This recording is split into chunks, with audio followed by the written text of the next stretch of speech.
In today's session, we would be discussing some more adjustments with regards to the preparation of final accounts. We will be learning two more new adjustments in this session. The first adjustment that we would be discussing today is the interest on capital. Now, before we discuss interest on capital adjustment, let us quickly understand what is capital. Capital refers to the money that is contributed by the proprietor to the business in order to get the business up and running. So proprietor is giving this money to the business so that the business can function or the business can go about starting its activities. Okay, so that's the reason why we have this capital in place.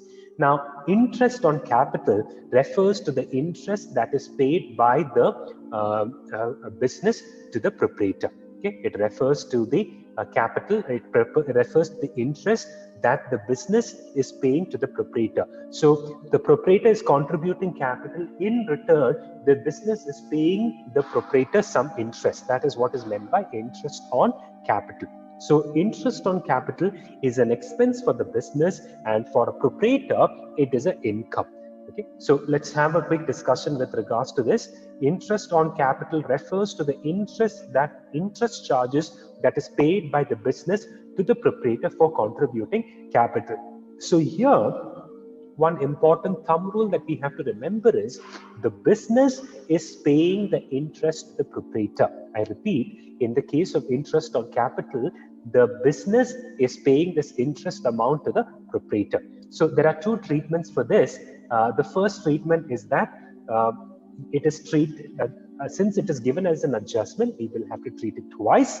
The first place that we will be treating is, we will be treating this as an indirect expense, and you will be treating this into your profit and loss account on the debit side. Okay, it's treated as an indirect expense and it will fall under your profit and loss account.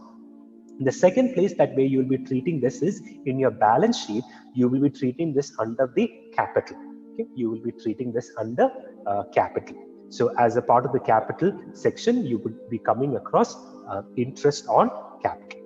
Next is interest on drawings. So before we discuss the adjustment interest on drawings, let's have a quick discussion regarding what is drawings.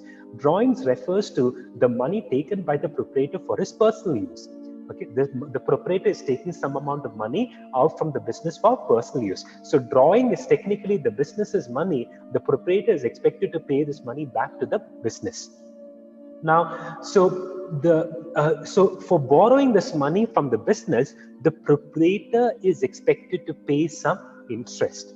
I repeat that, for borrowing money from the business, the proprietor is expected to pay some amount of money. So that is what is referred to as interest on drawings. So interest that is paid by the proprietor to the business. Interest that is paid by the proprietor to the business is what is referred to as interest on drawings. Since it is an adjustment, it has to be treated twice. The first place that it has to be treated is, it has to be treated as an indirect income. The first place that it has to be treated is, it has to be treated as an indirect income. The second place where it has to be treated is under balance sheet, under the section of capital. Under balance sheet, it has to be treated under the section of capital. So interest on capital, interest on drawings, we have learned the treatment for these two adjustments, and this is how we go about treating this when it appears as a part of your final accounts preparation.